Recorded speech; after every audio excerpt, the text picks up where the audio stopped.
हमने खाली hawkers, labour और तुम्हारा सफाई काम कोई बने। आज के लेबर डे के अवसर पर, महाराष्ट्र दिवस के अवसर पर नरुदे नायक के जगह पे आज ये जो रैली आई है राजन जी के नेतृत्व में, आज उसका नरुदे नायक उनका सत्कार करेंगे।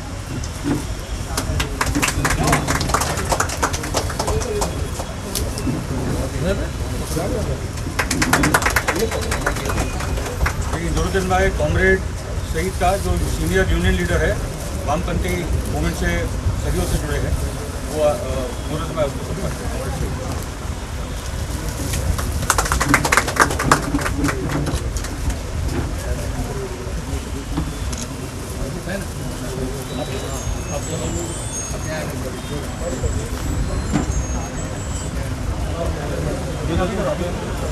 कॉमरेड अजीत पाटिल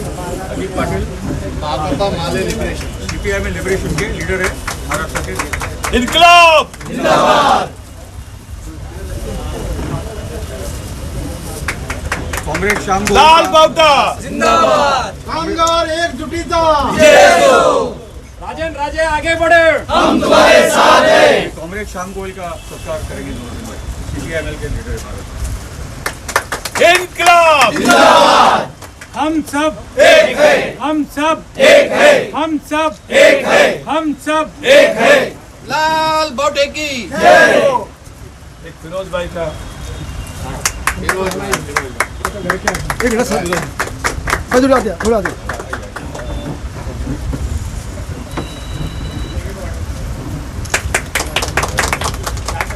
कामगार एकजुटीचा, कामगार एकजुटीचा।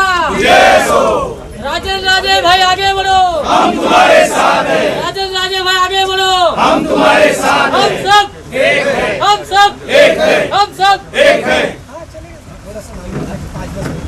मीटर का फासला तय करके आए हैं। धूप में एकदम धूप में, बाप रे। कड़ी धूप में ग्लोबल वार्मिंग चलते हुए तो नरुद्दीन नाइक एडवोकेट किल्लेदार साहब ने कहा कि नरुद्दीन जी को आप ज़रूर मिलिए, उन्होंने समाज की काफ़ी सेवा की है। तो इन कामगारों की ओर से मैं और फिरोज भाई मिलकर और हमारे कॉमरेड्स अजीत पाटिल जी और उनके सब सहयोगी मिलके उनका आदर सत्कार हमारी ओर से जिंदाबाद जिंदाबाद। भारत माता की जय। भारत माता की जय। धर्मराज्य पक्षाचा विजय असो। धर्मराज्य पक्षाचा विजय असो। कामगार एकजुटीचा, विजय असो। कामगार एकजुटीचा। विजय असो। हम सब एक है, हम सब एक है। सर क्या कहना चाहेंगे, आज आप मुंबई से मुमरा रैली लेकर आए हैं, जिसके अंदर इस रैली के अंदर सैकड़ों लोग शामिल हैं, तो क्या मकसद है इस रैली का? इस कड़ी धूप में करीबन 40-45 किलोमीटर का से भी ज़्यादा फासला हम थाने से तय करके कासारा वडोली से बराबर 9:30 बजे हम निकले। उस वक्त हमारे साथ राज्यसभा के खासदार और ज्येष्ठ पत्रकार कुमार केतकर जी साहब भी थे, कॉमरेड विवेक मंटोरे जी भी थे, जो आगे चल के बीच में दूसरे किसी अन्य कार्यक्रम के लिए निकल पड़े। मैं ना सिर्फ हमारे फिरोज मिडबोरवाला साहब के संपर्क में था, मैं हमारे यहाँ के मुमरा के जिनकी बदौलत आज महाराष्ट्र की पूरी वर्कर मूवमेंट चल रही है, ये मैं बोलूँ तो यह अतिशयोक्ति नहीं होगी।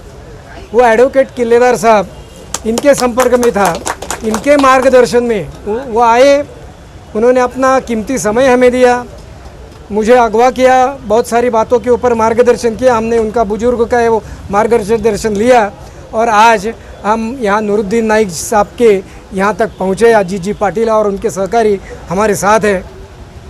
हमने सोचा कि जो माहौल बिगड़ गया इस देश का 75 साल हमारे आज़ादी को होने को आए, वही सिलसिला जारी है जो गए 7 दशक यानी कि 75 साल तक वही चालू है। ये ख़त्म होने के लिए तैयार नहीं। ये सिस्टम काम कुछ ऐसी कर रही है कि हमारा बंटवारा आपस में करते, कभी धर्म जात के नाम पे, कभी भाषा के नाम पे, कभी किसी नाम पे। तो इसलिए हमने सोचा कि ढेर सारा प्यार लेके जो हमारे मुस्लिम भाई, पूरे मुस्लिम इलाके से हम घूमते आए, कासार वडोली का मुस्लिम पॉकेट है, वहाँ से पूरा थाने में जहाँ जहाँ तक मुस्लिम पॉकेट में हम जा सकते थे वो पूरा करके मार्गक्रमणा करके हम यहाँ तक आए। तब हमने ये ढेर सारा प्यार लेके आए उनको आश्वस्त करने। शायद उनमें चिंता पैदा हुई हो, शायद वो भी कहीं तो संतप्त होंगे ये क्या चल रहा है ये सोच के। तो हम वो ढेर सारा प्यार लेके यहाँ आए। लेकिन मुमरा में विशेष करके जब मैं आया, कलवा से भी ज़्यादा, थाना से भी ज़्यादा, तब मुझे लगा कि मैं जितना प्यार लेके आया उससे ज़्यादा प्यार मैंने यहाँ पाया। क्योंकि वहाँ मैं हाथ करूँ तो कोई ज़्यादा हाथ नहीं फैला रहा था, हंस भी नहीं रहा था, कोई प्यार से गले लगना तो बहुत दूर है, आँखों से बात जचती है, हमको समझती है। तो यहाँ आके बहुत अच्छा लगा। धूप की जो तकलीफ़ थी कि सनस्ट्रोक की वजह से हमें भी लगा कि हमारी तबीयत बिगड़ रही है के बीच में, वो सब हमारी तकलीफ़ हल हो चुकी। मैं वृंदा करात कॉमरेड उनका पहला अभिनंदन करूंगा। जहांगीरपुरी में जो भी हुआ, सर्वोच्च न्यायालय निर्णय आने के बाद वकील साहब यहाँ मौजूद है, 2 रजिस्ट्रार ने महापौर को दिल्ली के बताए हुए 2 घंटे बीत चुके, तब भी वो बुलडोज़र चल रहा था।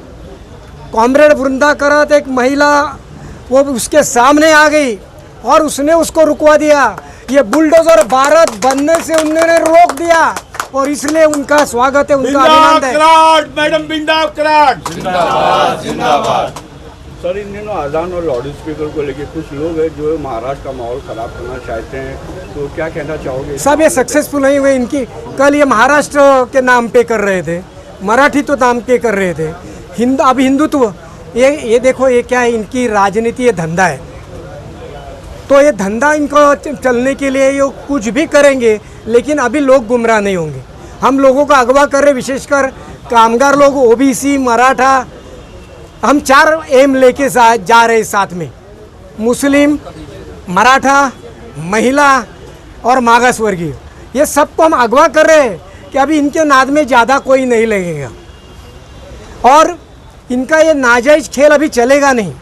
हम लोगों को बता रहे हैं कि जो हिंदुत्व के नाम पे ये चिल्ला चिल्ली कर रहे हैं, वो हिंदुत्व बहुत कुछ अलग बात है और सही हिंदुत्व बहुत अलग है। वो आज का शायद विषय नहीं होगा। किल्लेदार साहब मुझे बोले कि आप बाद में इसके बारे में बोलो, लेकिन एक बात मैं ज़रूर कहूँगा कि हिंदुत्व और मराठी तो दोनों अलग बातें हैं, परस्पर विरोधी है। कल का आप मराठी तो की बात कर रहे थे, आप देखेंगे अभी हिंदी भाषा के नाम पे वो राष्ट्रभाषा होनी चाहिए करके ये लोग अभी नौटंकी करने लगे। अब ये नव हिंदुत्ववादी जिनको हिंदू धर्म से कोई वास्ता नहीं इनको सिर्फ अपना धंधा करना है राजनीति का, और वो भी बहुत गंदा है इनका, तो उसको हम उजागर करके रहेंगे। कामगारों को इसलिए लाए कि इनके ही बलबूते पे इनका दंगा फसाद चलता है। अब ये दंगा फसाद करने की इनकी ताकत मिट चुके। तो हम मुस्लिमों को यहाँ के भाईचारा रखो, शांति से रहो, कानूनी कार्रवाई करके हम इनको रोकेंगे। अब ये अल्पसंख्यक बन चुके, इनका आवाज़ डेसिबल बहुत बड़ा है, लेकिन ये मत समझिए कि इनके पीछे बहुत लोग हैं, इसलिए हम इतना बड़ा माहौल लेके यहाँ तक आ गए। आप भारत का बुलडोज़र भारत बना रहे हो, कल आत्मनिर्भर भारत की बात कर रहे थे, अभी वो बात कहाँ गायब हो गई। और जब जहांगीरपुरी में आप बुलडोज़र चल रहा था तब किसके ऊपर चल रहा था? वहाँ एक झा पांडे दो है, उनके मकान टूट गए, उनकी टपरियाँ टूट गई, तो ये बोलते क्या है? कोलेटरल डैमेज है। मतलब इसका ये है कि इनको सिर्फ मुस्लिमों के घर तोड़ने थे, मुस्लिमों के मकान तोड़ने थे। चलेगी नहीं गंदी राजनीति। जो हिंदुत्व महात्मा गांधी ने बोला, जो हिंदुत्व विवेकानंद ने बोला, जो हिंदुत्व पंडित नेहरू ने बोला, वो अलग था। भले ये राष्ट्र में बहुसंख्यक हिंदू रहेंगे, सबको मालूम था, ऐसा नहीं था कि किसको मालूम नहीं था। लेकिन हाँ, तो ये हिंदुत्व, ये सबको समान अधिकार देने वाला, आप कान खोल के सुनिए, सभी धर्मियों को आज़ाद भारत में समान अधिकार है। तो जो अधिकार मुस्लिमों का बनता है कुरान के तहत या हदीस के तहत, उसको कोई धक्का नहीं पहुंचाएगा। आप हर एक को अपनी अगर कुछ खामियां हैं, अगर हमको किसी से हमसे तकलीफ़ होती है, वो बैठ के सुलझानी चाहिए और इनको कोई मौका नहीं देना चाहिए। ये मौका इनके हाथ से फिसलना चाहिए, इनके हाथ में कभी भी जाना नहीं चाहिए। ये हमारी कोशिश है। नफ़रत की उम्र होती है, ध्यान में रखो दोस्तों। प्रेम एक सदाबहार होता है, प्यार सदाबहार होता है, वो हम लेके यहाँ पे आए हैं। तो हम चाहते हैं कि आपको पता होना चाहिए कि जब ये बुलडोज़र घूम रहा था ना, तो हम कुछ पत्रकार ऐसे थे, वो क्या बात कर रहे थे? वो बोल रहे थे कि बुलडोज़र की भारत में खपत अब ज़्यादा होने लगी, क्या बुलडोज़र इंपोर्ट करने पड़ेंगे या भारत के अंदर का प्रोडक्शन बनाना पड़ेगा? मैं नाम नहीं लेता। तो दूसरा पत्रकार क्या बोल रहा था? वो बोल रहा था बोरिस जॉनसन, जो ये ब्रिटिश कंपनी है जेसीबी, वो उसके ऊपर बैठे हैं, जेसीबी के ऊपर। तो एक पत्रकार, बड़ा पत्रकार है, सब बिके हुए पत्रकार हैं, ये बीजेपी शासन के वो बिके हुए हैं ये लोग। वो बोल क्या रहा था कि मुझे लगा कि अभी बोरिस जॉनसन इस जेसीबी पे बैठे हैं और ये जेसीबी सीधा जहांगीरपुरी में जाएगा। तो ये कौन सी पत्रकारिता है? ये पत्रकारिता हम यहाँ होने नहीं देंगे और ये संदेशा लेके हम यहाँ आए हैं। आप आज कल तक किसानों की बात करती, उनको कुचलने की बात करती, उनके लिए काले कानून लेके आए थे। आज आप मुसलमानों की बात कर रहे हैं। कल कामगारों के लिए 4 कानून लाए। मुझे एडवोकेट किलेदार साहब बार बार अगवा करते हैं कि अगर ये कानून कहीं आ गए, शायद आज से या कभी भी, कानून तो तुम्हारे विधिमंडल में, तुम्हारे संसद में मंजूर हो चुके हैं, अगर ये कहीं लागू हो गए तो कामगार गुलामी से ज़्यादा और इनकी हालत कुछ नहीं होगी। कामगार नहीं रहेंगे, वो गुलामी रहेंगे। तो ये एक एक तबके को समाज के अलग अलग ये लोग ले रहे हैं, ताकि इकट्ठा किसको लेंगे तो आवाज़ उठेगा। कल किसानों ने आवाज़ उठाया तो करके कामगारों को फ़ायदा हुआ है, ये कामगारों को समझना चाहिए। इसलिए अभी तक उनकी हिम्मत नहीं हुई, लेकिन वो कल हिम्मत हो जाएगी। इसलिए हम सभी को इकट्ठा आना चाहिए। ये जो इनका घिनौनी राजनीति, कल किसके हिजाब के ऊपर, बाद में हलाल के ऊपर, अब अजान के ऊपर, मुझे कोई ज़्यादा फ़र्क नहीं नज़र आता। डेसिबल के बारे में वो कोर्ट जो बोलेगा, आपको हर एक को समझना पड़ेगा, उसको मानना पड़ेगा। लेकिन मैं जब अजान सुनता हूँ, मैं जब प्रार्थना के बाद में मुस्लिम जो प्रार्थना बोलते हैं, उसके अंत में जो बोलते हैं, तो मैं ओम अमीन ओमेन, मुझे ज़्यादा फ़र्क नहीं नज़र आता। मुझे सब में मेरा ध्यान लगता है। तो ये जो आपस में भाईचारा है, उसको बनाए रखना, ये जो हिंदुत्व की परिभाषा इनकी है, सावरकर की है, आरएसएस की है, बीजेपी की परिभाषा, ये सही परिभाषा है नहीं। वो सही परिभाषा हम आपको बताएंगे बाद में, आज का वो समय नहीं है। सर, कल या परसों हो सकता है कि ईद हो जाए, तो इस अवसर पर मतलब आप देशवासियों को अपनी तरफ से क्या संदेश देना चाहिए? इनके बातों में न आना, इनको जो चिल्ला चिल्ली करना है वो उनको करने दो, कानून बराबर इनके ऊपर कार्रवाई करेगा। हाँ, और हम सब इकट्ठा आएंगे, हम ईद इकट्ठा से सेलिब्रेट करेंगे। मैं जब मेरे साथ काम कर रहे, मेरे हर साल मेरी ईद मेरे मुस्लिम मजदूरों के साथ है। मैं 40 साल कामगार मूवमेंट में हूँ। आप समझ लीजिए, मैं ज़्यादा जो मैं 4 एम की बात की, मैं ज़्यादा पैमाने पर जितना हो सके उतना मेरे मुस्लिम मजदूरों को काम पे लगाए हूँ। और जहाँ जहाँ मेरी यूनियंस है, किसी एक को भी पूछो, कभी उसको कतरे का भी कुछ तकलीफ तो छोड़ो, इतना भाईचारा। अब अगर हम अलग अलग नहीं रहेंगे ना, तो मज़ा भी नहीं आएगा ज़्यादा। अब दिवाली होते है, बाद में ईद आती है, तो हम हर त्यौहार मनाते हैं और ज़िंदगी का मज़ा आते हैं। क्या हम अलग है विभिन्न, एक तो इसको क्या तकलीफ होनी चाहिए? क्या उसके ऊपर विद्वेष का फैला होना चाहिए? क्यों प्यार का बहाव नहीं होता? ये होना चाहिए, आसानी से हो सकता है।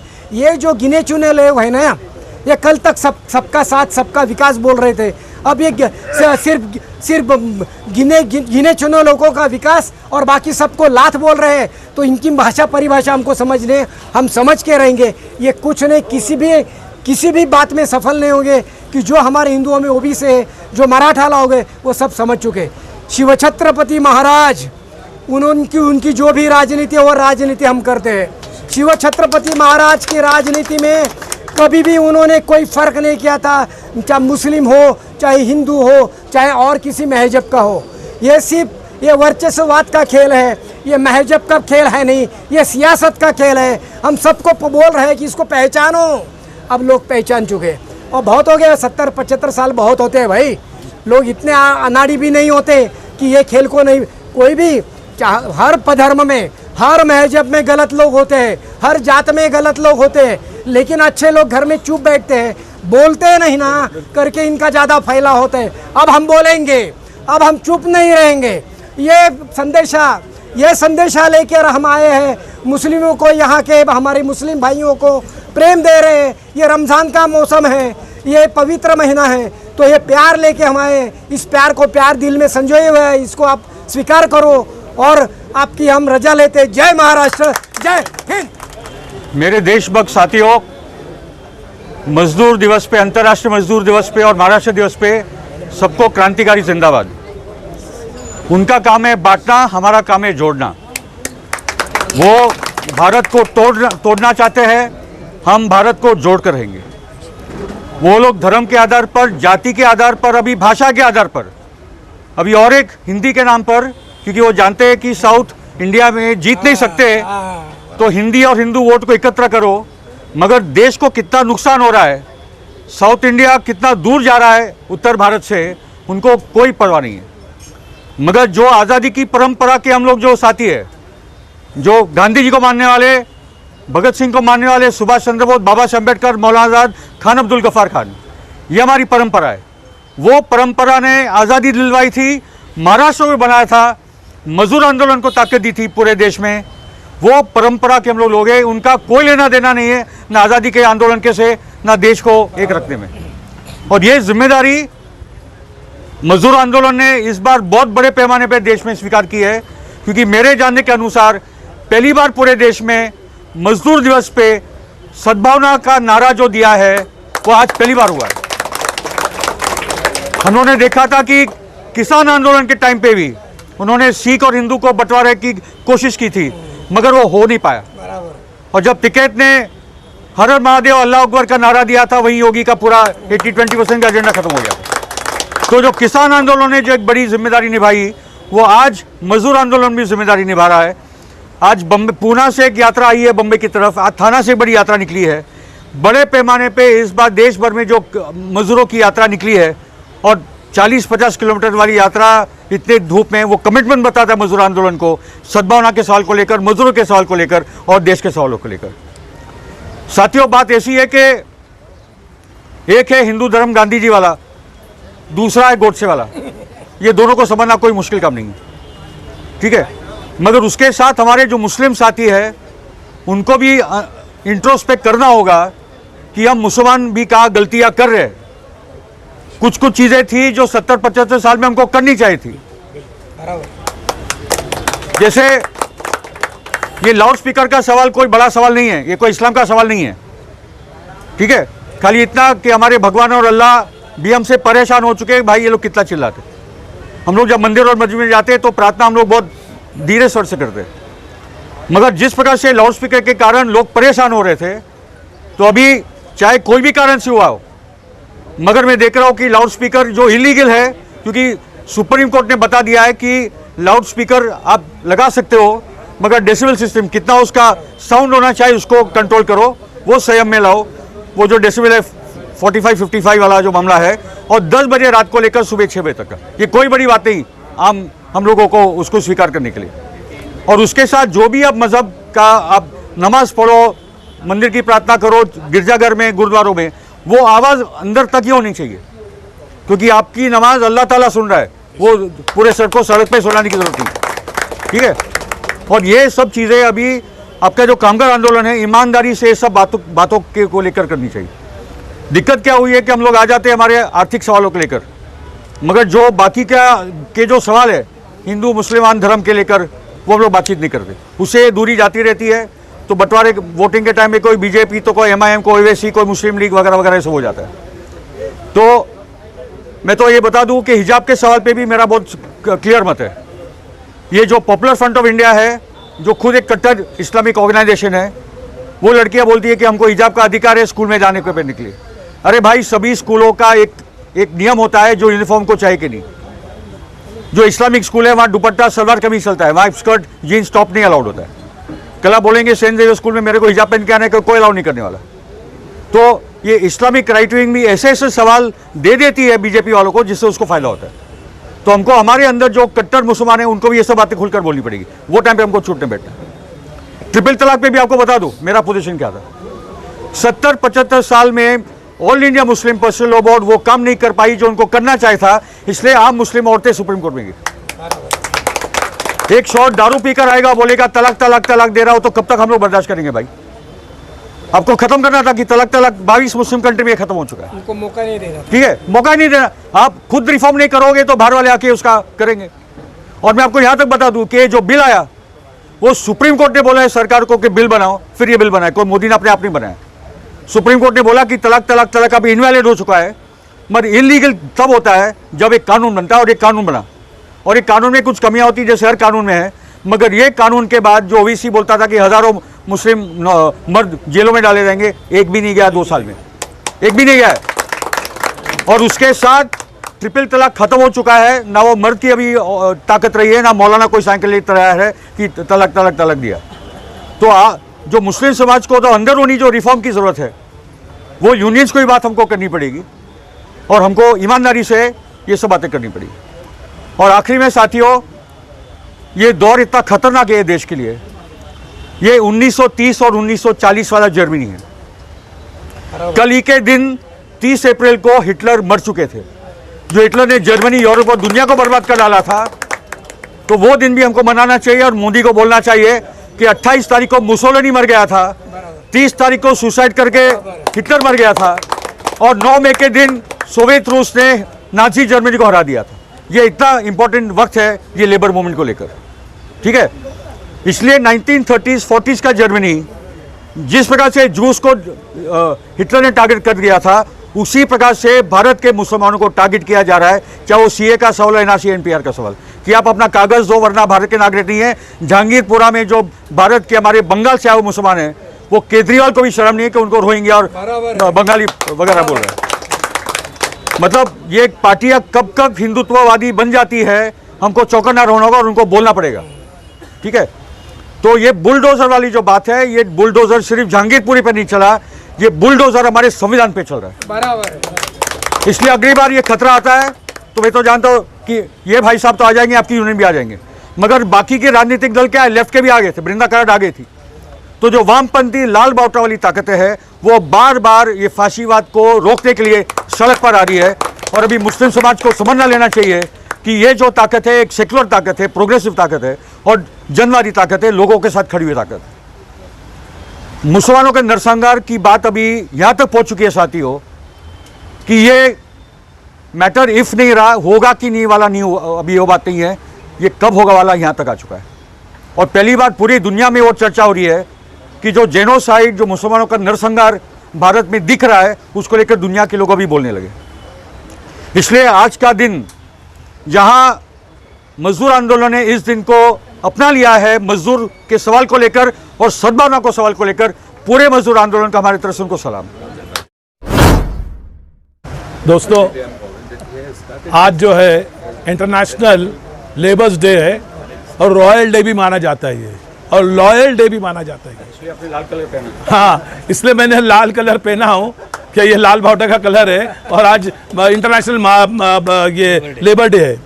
मैं राजन राजे के साहब का और फिरोज मोतीपुर वाला साहब का, उनके सब आए हुए लोगों का शुक्रिया अदा करता हूँ क्या आप इतनी कड़क धूप में, कड़कती हुई धूप में आप इतने दूर से यहाँ आए हमसे मिलने के लिए और सद्भावना के इससे आए और हमसे गले मिले, हाथ मिला के बड़ी खुशी हो गई। हम आपका तहे दिल से शुक्रिया अदा करते हैं। From my bottom of the heart मैं आपका शुक्रिया अदा करता हूं कि बहुत बड़ा काम इस धूप के अंदर हम नहीं निकल सकते बाहर और आप लोग इतनी दूर से इस कड़क धूप के अंदर आए। मैं आपका शुक्रिया अदा करता हूं और मैं तमाम मुसलमानों को रिक्वेस्ट करता हूं और तमाम भारत के लोगों को रिक्वेस्ट करता हूं, आओ सब हम एक हो जाएंगे, आओ सब हम एक हो जाएंगे। कोई हिंदू नहीं है, कोई मुसलमान नहीं है, हम सब भारतीय है, हम सब इंसान है। जब तक अगर हम ये नहीं सोचेंगे तो हम आगे नहीं बढ़ेंगे। ये हमको धर्म के नाम से तोड़ा जा रहा है, ये हिंदू मुस्लिम के नाम से तोड़ा जा रहा है, ये मंदिर मस्जिद के नाम से तोड़ा जा रहा है। हमको मंदिर मस्जिद बाजू में रख देवे और हमको सब में बड़ा जो धर्म है वो है इंसानियत का। जिस धर्म के अंदर इंसानियत नहीं है वो धर्म झूठा है, वो धर्म झूठा है। जो धर्म कत्ले आम सिखाता है, जेनोसाइड कराने की सिखाता है, वो धर्म झूठा है, वो बिल्कुल धर्म झूठा है। जो धर्म प्यार मोहब्बत सिखाता है, जो धर्म एकता सिखाता है, जो धर्म एक दूसरे की मदद करना सिखाता है, वही धर्म कामयाब है करके। वो है सब में बड़ा धर्म, वो इंसानियत का धर्म है। सब हम सब इंसान हैं, हम सब का खून एक ही है। जो ईश्वर और अल्लाह और वाहिगुरु और गॉड ने जो बनाया वो लाल है। अगर ऐसा अगर होता, डिस्क्रिमिनेशन होता, तो मुसलमान का खून हरा होता, हिंदू का खून भगवा होता, ओबीसी बीसी का खून ब्लू होता और सरदारों का और दूसरों का खून अलग होता। जिस ईश्वर ने यहाँ पे अपना ये नहीं किया, डिस्क्रिमिनेशन नहीं किया है, भेदभाव नहीं किया, तुम कौन होते हैं करने वाले? तुम कौन होते हैं इंसान को इंसान से जुदा करने वाले? कौन होते हैं तुम हिंदू मुस्लिम भाई को अलग करने वाले? तुम कोशिश कर लो लाख, नहीं होगे कामयाब, नहीं होगे कामयाब। हम नारा लगाएंगे, हर हर महादेव, हर हर महादेव, भारत माता की, भारत माता की। इसमें कोई कुफ्र नहीं होता है साहब, ये हमको बेवकूफ बनाया गया। हर हर महादेव का मतलब क्या होता है? सब में बड़ा वो ईश्वर होता है, वो अल्लाह होता है, वो वाहिगुरु होता है, वो गॉड होता है। तो वो नारा लगाने में कोई गुनाह नहीं है, कोई गुरेज नहीं है। और भारत माता तो हमारी माँ है, हमारी ज़मीन है। जिस तरह हम अपनी माँ की कदर करते हैं, इस ज़मीन की कदर करते हैं। और मुसलमानों को मैं बताना चाहता हूँ, आपने देखा होगा 2 दिन पहले अफगानिस्तान के अंदर मुसलमान ने मुसलमान की मस्जिद में बम फोड़ा, बम ब्लास्ट किया, 50 से ज़्यादा लोग मर गए। इसके पहले पाकिस्तान ने अफगानिस्तान के ऊपर रमज़ान शुरू होते ही रॉकेट मारा, 45 लोग मर गए। कौन थे भाई? सभी मुसलमान थे, इंसान थे। मैं बड़ा खुश नसीब हूँ, हम सब बड़े खुश नसीब है, हम भारत के लोग बड़े खुश नसीब है। ना कोई किसकी मस्जिद के अंदर बम ब्लास्ट करता है, वो ना कोई किसी के मंदिर के अंदर करता है, ना चर्च के अंदर करता है, ना गुरुद्वारा, और हम होने भी नहीं देंगे, कभी नहीं होने देंगे। ऐसे देश के गद्दार को हम खुद सबक दे देंगे। ऐसे जो देश के गद्दार है, अभी देख लीजिए कि अभी यूपी के अंदर कुछ लोग पकड़ा गए, टोपी पहन के जो हरकत करने जा रहे थे अयोध्या के अंदर, जो गोश्त, कुछ गंदा गोश्त उधर फेंक रहे थे और हमारे कुरान के जो अल्फाज है उनको कहीं फेंक रहे थे। लेकिन वो जो बैठा है ऊपर, वो इतना जल्दी इंसानों का जेनोसाइड करने नहीं देगा, वो इंसानों का जेनोसाइड करने नहीं देगा, वो इंसानों को इंसानों से मिलाना चाहता है। तो मैं पुलिस का शुक्रिया अदा करता हूं, मैं यूपी की पुलिस का शुक्रिया अदा कर रहा हूं कि उन्होंने फौरन उसको जो है एक्शन ले लिया गया, फौरन एक्शन। और मैं दूसरा मैडम एडवोकेट बिंद्रा करार मैडम का, लाल बावटा का शुक्रिया अदा करता हूं कि बिंदा मैडम ने जो आके जहांगीरपुरा के अंदर जो स्टे ऑर्डर लाके और वो बुलडोजर के सामने खड़ी हो गई। 74 साल की उम्र है, लेकिन मैं उनका दिल से, तहे दिल से और दोनों हाथों से सलाम करता, शुक्रिया अदा करता हूं। हमको ऐसे लोगों का शुक्रिया अदा करना चाहिए। हमको राजन साहब का शुक्रिया अदा करना चाहिए, उनके आए हुए तमाम लोगों का शुक्रिया अदा करना चाहते। जय हिंद, जय महाराष्ट्र, भारत माता की।